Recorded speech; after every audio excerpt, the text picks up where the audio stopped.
Hello students. कक्षा 11 का जो आज का पेपर था आज़ादी के बाद स्वर्णिम भारत, तो इसका पेपर हो गया है। चलते हैं इस पेपर को सोल्व करने के लिए।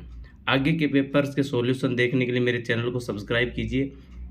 सबसे पहला क्वेश्चन है, when did East India Company got permission to trade with India, यानी ईस्ट इंडिया कंपनी ने अपनी परमिशन कब ली थी भारत से ट्रेड करने की? वो 1600 में ली थी। सी सही है। रैयतवाड़ी भू राजस्व व्यवस्था किसने द्वारा लागू की थी, यानी who introduce Ryotwari land revenue system? Ryotwari land revenue system introduce by Reed and More. Reed और मोरे ने इसको इंट्रोड्यूस किया था। When was the Indian National Congress stabilized? Indian National Congress की स्थापना कब हुई थी? 1985 में हुई थी। ठीक है। When was the first session of the constituent assembly held? Constituent assembly का पहला सेशन कब होल्ड हुआ था? 9 दिसंबर 1946 को हेल्ड हुआ था। Who was the first prime minister of India? Bharat का पहला प्राइम मिनिस्टर कौन था? पंडित जवाहरलाल नेहरू था। ठीक है। Who founded the Ghadar Party? Ghadar Party की स्थापना किसने की थी? लाला हरदयाल ने सैन फ्रांसिस्को में की थी। ठीक है। From which state did the Panchayati Raj started? कौन से स्टेट से पंचायती राज की स्थापना हुई थी? राजस्थान में, नागौर जिले से। In which year did the battle of Plassey took place? कौन से साल में बैटल ऑफ प्लासी ने स्थान लिया? 1757 में हुआ था। डी सही है। नीति आयोग की स्थापना कब हुई थी? When was the NITI Aayog stabilised? 2015 में 15 में स्टेबलाइज हुआ था बीजेपी गवर्नमेंट के द्वारा। उससे पहले योजना आयोग था ये। मोरलेमेंटो सुधार किस वर्ष पारित हुआ था? Morley Minto was implemented in passed in 1909, जिसमें मुस्लिम समुदाय को अलग से पृथक निर्वाचन की व्यवस्था की गई थी। ठीक है। इसके बाद जो ब्लैंक से रिक्त स्थान भरना।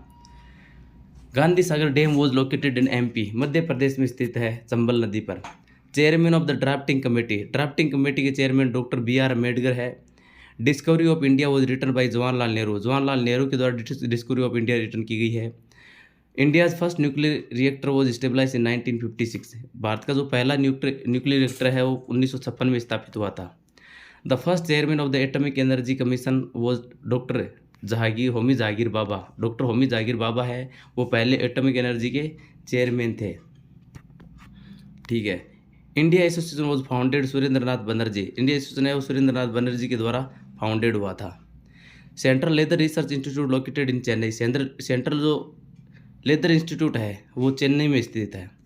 Non cooperation movement was begin in 1920 by Gandhi ji? Non cooperation movement है वो 1920 में शुरू हुआ था कांग्रेस के नागपुर अधिवेशन में। ठीक है। अब थोड़े बड़े क्वेश्चन है, आगे देखो। The book poverty and un British rule in India was written by Dadabhai Naoroji? ये किसके द्वारा लिखी है? दादा भाई नौरोजी ने लिखी थी। Grand old man of India, Bharat के ग्रांड ओल्ड मैन इंडिया है ये। When was the Champaran movement took place? Champaran movement ने स्थान कब लिया था?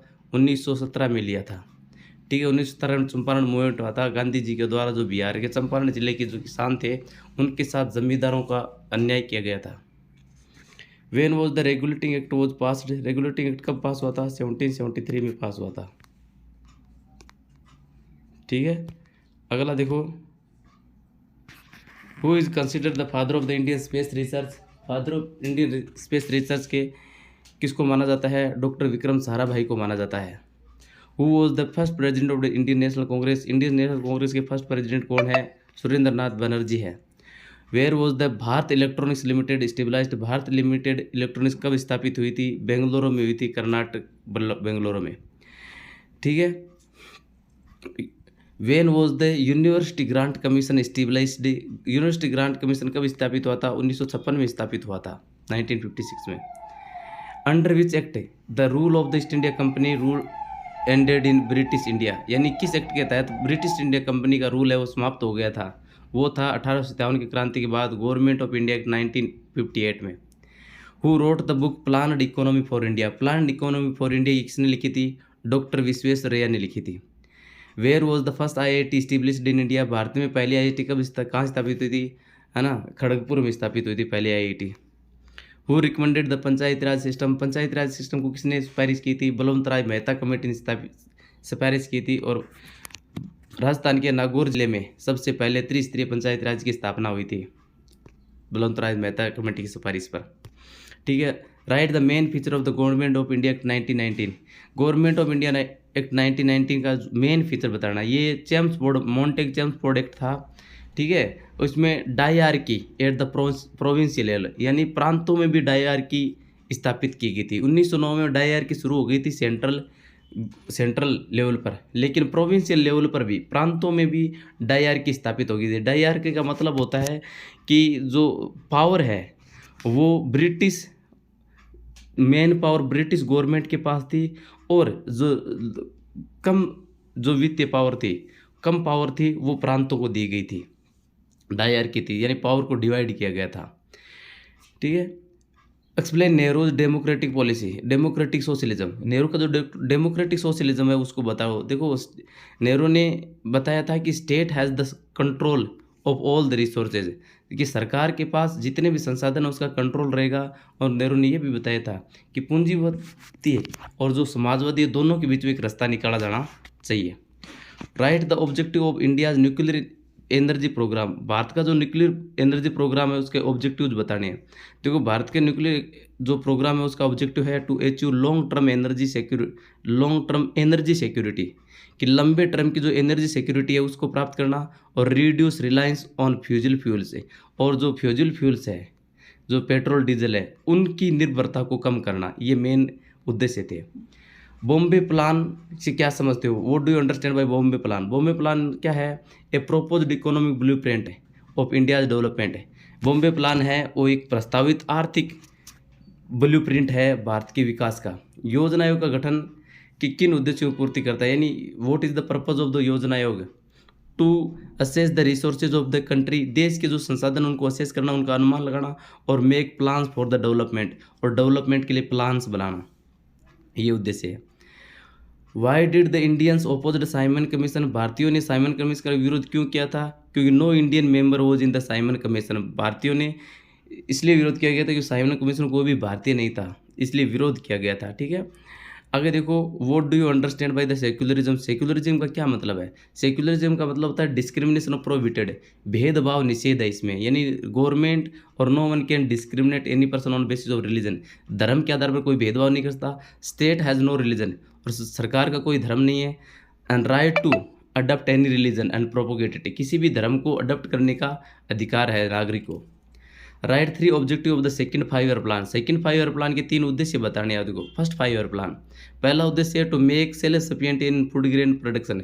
फूड ग्रेन प्रोडक्शन में भारत को आत्मनिर्भर बनाना, ये मेन प्लान था, ठीक है। सेकंड 5 ईयर प्लान था, उसका उद्देश्य बताना कि भारत को इंडस्ट्रियल प्रोडक्शन में, सेकंड 5 ईयर का ऑब्जेक्टिव है कि इंडस्ट्रियल प्रोडक्शन में भारत को सेल्फ सफिशिएंट बनाना, ठीक है। What the function of the University Grant Commission. University Grant function के कार्य क्या है? Promoting and coordinating higher education, यानी उच्च शिक्षा को बढ़ावा देना, उच्च शिक्षा को सहयोग करना, ये यूजीसी का मेन फंक्शन है, ठीक है। Who gave the Panchsheel principle? Panchsheel principle किसने दिया था? पंचशील सिद्धांत किसने दिए? Pandit Jawaharlal Nehru gave the Panchsheel principle. इसमें 2 प्रिंसिपल बताने हैं, तो देखो जो पंचशील प्रिंसिपल है वो पहला है पीसफुल को एग्जिस्टेंस, शांतिपूर्ण सहअस्तित्व है, यानी सभी देश है वो शांतिपूर्ण रहे। नॉन इंटरफेरेंस, और कोई भी देश है वो किसी के आंतरिक मामलों में हस्तक्षेप नहीं करे, नॉन इंटरफेरेंस। नॉन एग्रेशन, यानी कोई भी देश है वो किसी पर अग्रेसन नहीं दिखाए। नोट टू अटैक, न ही एक देश दूसरे देश पर अटैक करे।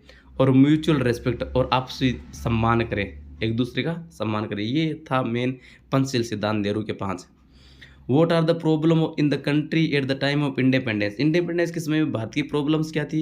इकोनॉमिक प्रॉब्लम्स थी, ज़्यादातर भारत गरीब था, सेल्फ सफिशिएंट नहीं था, बेरोजगारी की समस्या थी, है ना। There are lot of social problems like, बहुत सी कुरीतियाँ थी, एजुकेशन में पिछड़ा हुआ था, रिलीजियस प्रॉब्लम्स भी थी, भारत है वो धर्म के आधार पर 2 देशों में बंट गया था।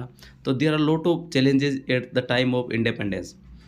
Describe in detail contribution of Nehru stabilizing secularism in India.